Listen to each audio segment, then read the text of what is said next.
हाँ dear student, एक ही topic अपन discuss करेंगे, ओम्स लॉ और लिमिटेशन ऑफ ओम्स लॉ।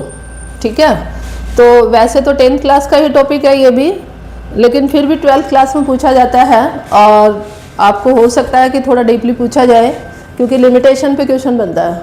ठीक है, तो आप ध्यान से वीडियो को देखेंगे और फर्स्ट जो स्टेटमेंट है ओम्स लॉ, ये क्या है ये अपन को देखना है।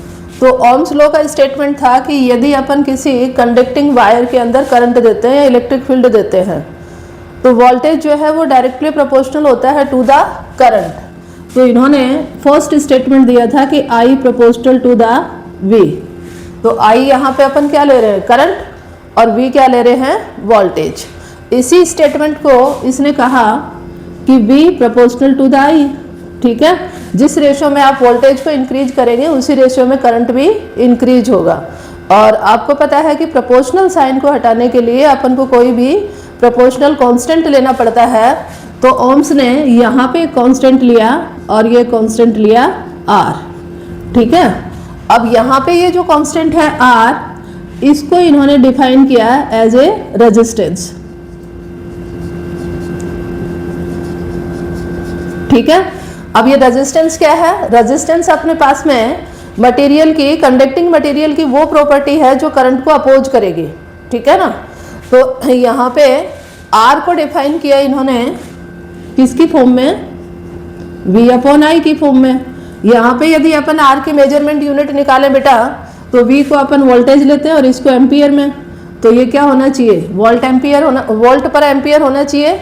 लेकिन है ये ओम्स ने दिया था इसलिए इसकी जो यूनिट है, मेजरमेंट यूनिट है, वो इन्होंने सिंबल की फॉर्म में तो ये लिया और या फिर हम कहेंगे यो। ठीक है, तो ये मेजरमेंट यूनिट है किसकी, रेजिस्टेंस की। रेजिस्टेंस अपने पास में क्या है, मटेरियल की प्रॉपर्टी है जो करंट को रेजिस्ट करती है, मतलब करंट को फ्लो होने से रोकती है।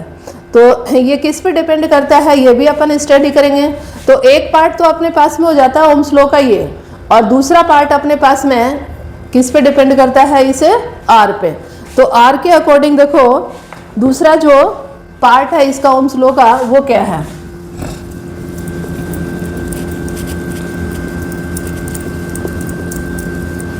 फर्स्ट पार्ट अपने पास में आ गया V=IR। ये अपने ओम्स लॉ की फर्स्ट इक्वेशन है जो बार बार काम आएगी। सेकंड इन्होंने कहा कि जो आप करंट को फ्लो करोगे जिस मटेरियल के थ्रू, उसको हम ले सकते हैं एज ए सिलेंड्रिकल वायर। तो R जो है वो डायरेक्टली प्रोपोर्शनल होता है कंडक्टिंग वायर की लेंथ के। L मैंने क्या लिया, करंट, इसकी वायर की लेंथ ली है, और R जो है वो इन्वर्सली प्रोपोर्शनल होता है क्रॉस सेक्शन एरिया के। L देखो मैं क्या ले रही हूँ, लेंथ ले रही हूँ बेटा, और A अपन क्या ले रहे हैं, क्रॉस सेक्शन एरिया। और आपको पता होगा कि सिलेंड्रिकल वायर से ही अपन करंट फ्लो करते हैं, तो ये जो क्रॉस सेक्शन एरिया आएगा ये क्या आएगा, πr²। जैसे ये मार्कर है तो इस मार्कर का ये cross section area, cylindrical marker है ये, तो ये क्रॉस सेक्शन एरिया ये आपको क्या दिख रहा है, πr² सर्कुलर दिख रहा है, तो ये होता है πr²। R अपन क्या ले रहे हैं, रेडियस। ठीक है, इन दोनों स्टेटमेंट को मिला के इन्होंने कहा कि R जो है वो है L/A के प्रोपोर्शनल, और प्रोपोर्शनल को हटाने के लिए कांस्टेंट यूज किया रो। तो यहाँ पे ये अपने पास में निकल के आया सेकंड स्टेटमेंट ओम्स का। ये सेकंड इक्वेशन है जो रेजिस्टेंस को डिफाइन करती है। ठीक है, यहाँ पे देखिए एक नई टर्म मैंने ले ली, रो। तो रो अपने पास में अपन या तो कहते हैं रेजिस्टिविटी,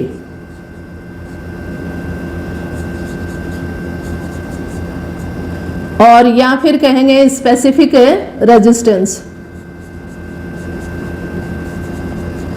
अब इसमें ये स्पेसिफिक वर्ड क्यों जुड़ा हुआ है उसका कारण देखो, यदि अपन L ले लें 1 मीटर और A ले लें 1 मीटर स्क्वायर, तो R = क्या हो जाता है, रो। तो रो अपने पास में क्या है, स्पेसिफिक रेजिस्टेंस है उस मटेरियल का जिसकी लेंथ को आपने यूनिट बना दिया है और क्रॉस सेक्शन एरिया को भी यूनिट बना दिया है। ठीक है, तो यहाँ पे ये बहुत ही अच्छा स्टेटमेंट निकल के आया है। अब आपका 100% एक क्वेश्चन बनता है कि आर और रो जो है वो किस पे डिपेंड करते हैं।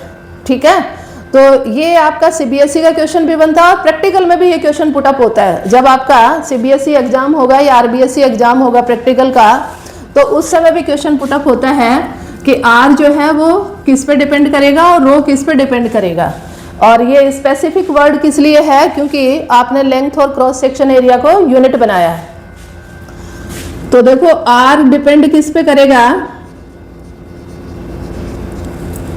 इस फॉर्मूले के अकॉर्डिंग देखो रो अपने पास में नेचर ऑफ मटेरियल पे डिपेंड करता है, तो ये हो जाएगा नेचर ऑफ ए मटेरियल पे, सेकंड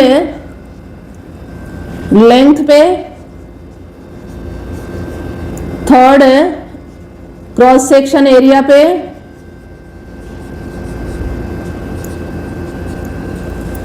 और फोर्थ पार्ट है टेम्परेचर पे।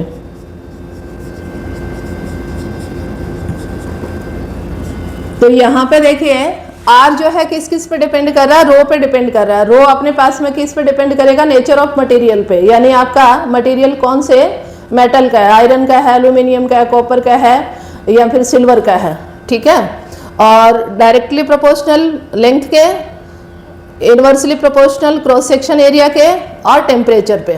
ठीक है, अब यदि अपन रो की बात करें तो रो किस पे डिपेंड करेगा, इसमें कंफ्यूज करने वाला क्वेश्चन होता है। देखो एल, ये रो के लिए फॉर्मूला बनाओगे ना आप, यहाँ पे यदि अपन रो के लिए फॉर्मूला बनाए तो आर ए अपॉन एल बनता है बेटा।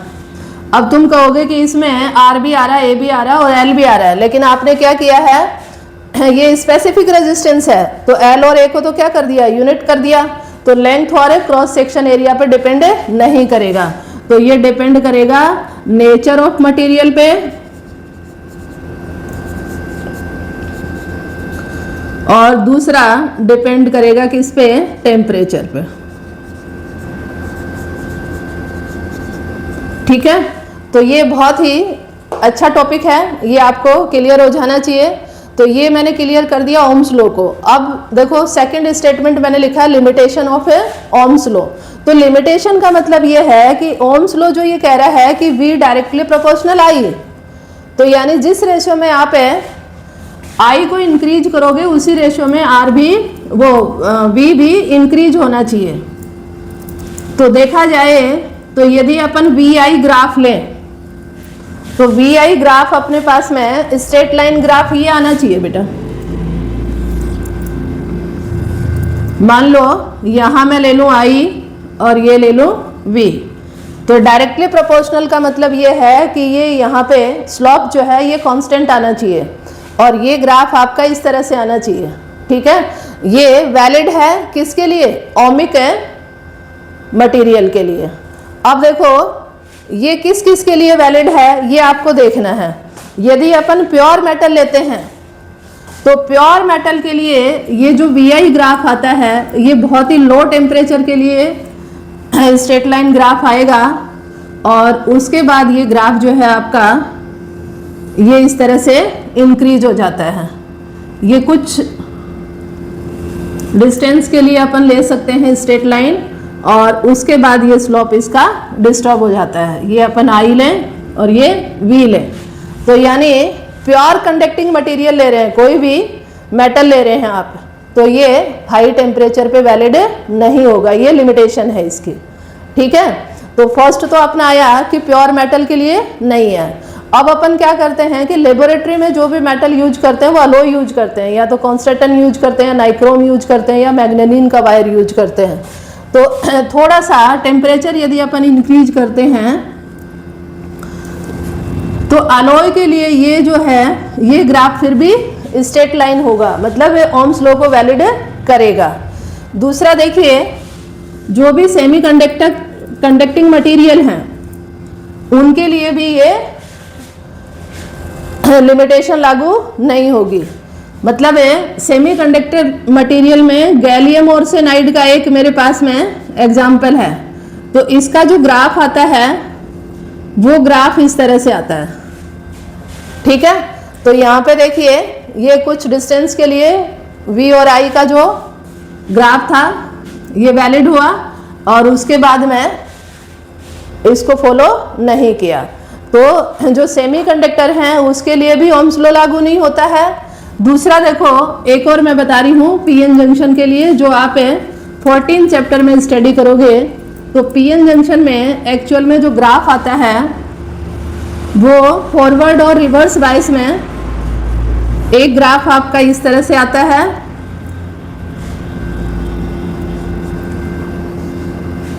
और एक ग्राफ आपका आता है इस तरह से। ये फॉरवर्ड बाइस का ग्राफ है और ये रिवर्स बाइस का ग्राफ है, तो ये भी ओम्स लॉ को फॉलो नहीं करता है। तो ये अपने पास में कुछ लिमिटेशन है ओम्स लॉ की जो बार बार पूछी गई हैं। तो इस टॉपिक को आप कम से कम 2-3 बार वीडियो को देखेंगे जिससे कि आपको तैयार हो जाए।